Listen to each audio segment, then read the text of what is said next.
కుమ్మక్క అయ్యి తండ్రిని చంపబోయినటువంటి అతన్ని చంపేస్తారు తండ్రిని కొడుకు కలిసి.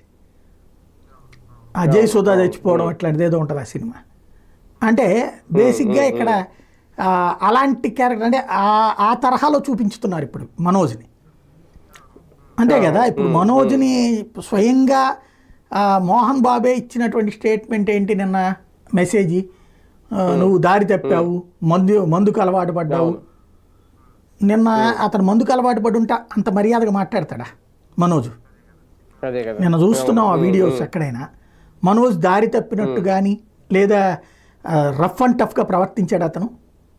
రఫ్ అండ్ టఫ్గా ఎవరు ప్రవర్తించారు? మనోజ్ని ఎవరన్నా కొట్టారా సార్? అంటే అతనే కొట్టలేదని చెప్తుంటే మరి ఆయన కుంటుకుంటా రావడం, ఒంటి మీద గాయాలు ఉండడం, ఆసుపత్రిలో చేయడం అదేం జరిగింది? ఆ తోపులాట ఇంటి దగ్గర ఏదో జరిగినట్టుంది, ఏది ఇంట్లోంచి బయటికి పొమ్మనమంటాం, ఆయన కూర్చోవడం, మోహన్ బాబు అనుచరులు ఎవరో ఇద్దరు అదే అది మాట మాత్రం వినబడుతోంది. ఏది బయటికి తరిమేసేయమంటే ఆ తరిమేయడానికి ప్రయత్నించేటప్పుడు ఇతను గట్టిగా కూర్చున్నాడని, నేను కదలనని, ఆ కారణంగా దెబ్బలు అయినాయి అన్నటువంటి పాయింట్ చెప్తున్నారు అనమాట.